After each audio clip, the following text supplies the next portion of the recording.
ओम। आज यज्ञ यात्रा के संदर्भ में संपर्क करते हुए, सबसे मिलते हुए आचार्य श्री अग्निव्रत जी के पास हम आए।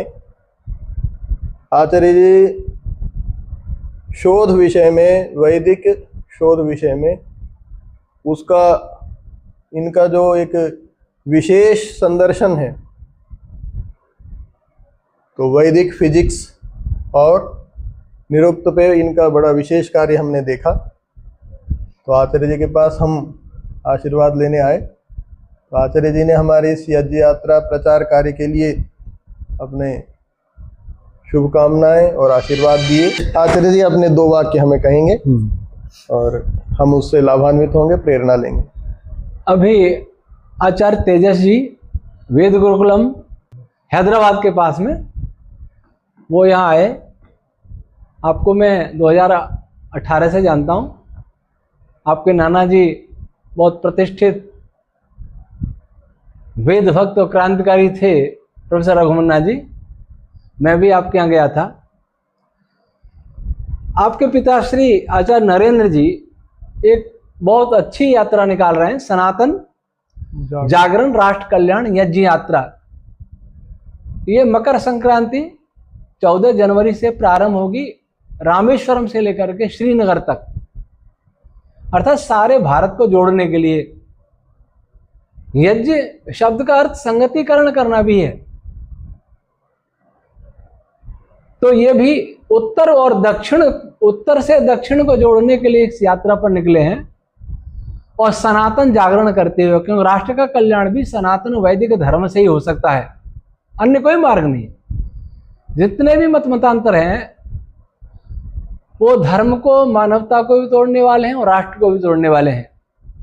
ऐसे में वैदिक सनातन धर्म और राष्ट्र कल्याण के लिए आयोजित यज्ञ यात्रा हम सब भारतीयों के लिए बड़ी उपयोगी रहेगी।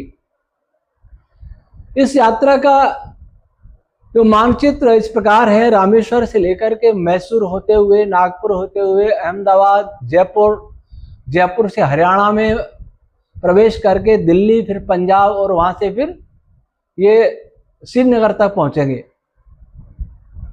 तो आपका प्रयास है और प्रयास होना भी चाहिए और सबका कर्तव्य भी है कि जहां जहां भी यज्ञ यात्रा जाए वो अधिक से अधिक सनातन धर्म प्रेमी, राष्ट्र प्रेमी, धर्म प्रेमी बंधु बहनें सभी उस यज्ञ में अपनी आहुतियां दें, जिससे भावनात्मक जुड़ाव हो हमारा यज्ञ से, वेद से, सनातन धर्म से और राष्ट्र से। क्योंकि हमारे राष्ट्र की संस्कृति यज्ञ संस्कृति रही है।